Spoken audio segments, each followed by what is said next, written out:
প্রচারে নেমে প্রার্থী অবতীর্ণ হলেন নাপিতের ভূমিকায়। হ্যাঁ, ঠিক শুনছেন। আর এমনই ব্যতিক্রমী ছবি ধরা পড়েছে দুবরাজপুরে। বিজেপি প্রার্থী অনুপ কুমার সাহার এই অভিনব প্রচারই এখন সোশ্যাল মিডিয়ায় ভাইরাল। শনিবার দুবরাজপুরের গ্রামের এক প্রান্তে এক ব্যক্তিকে মাটিতে বসে থাকতে দেখে তার সঙ্গে কথা বলেন অনুপ সাহা। কথোপকথনের মাঝেই জানা যায় সেদিন কোনো কাজ না পাওয়ায় সময় কাটানোর জন্য দাড়ি কাটার কথা ভাবছিলেন ওই ব্যক্তি। আর তারপরেই ঘটে যায় অপ্রত্যাশিত ঘটনা। প্রার্থী নিজেই হাতে তুলে নেন রেজার, সাবান ও ব্লেড। একেবারে পেশাদার নাপিতের মতোই সযত্নে ওই ব্যক্তির দাড়ি ও গোঁফ কেটে দেন তিনি। পাশে দাঁড়িয়ে থাকা এক যুবক পুরো ঘটনাটি মোবাইলে ক্যামেরা বন্দি করেন। মুহূর্তের মধ্যেই সেই ভিডিও ছড়িয়ে পড়ে সোশ্যাল মিডিয়ায় এবং শুরু হয় জোর চর্চা।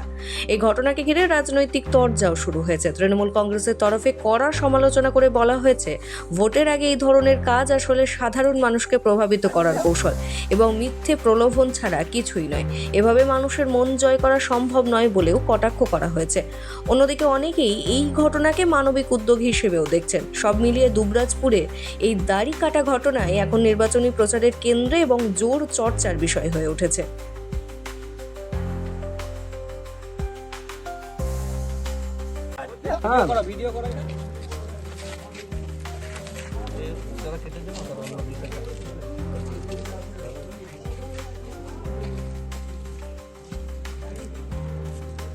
অনুপ সাহা জিন্দাবাদ। অনুপ সাহা জিন্দাবাদ।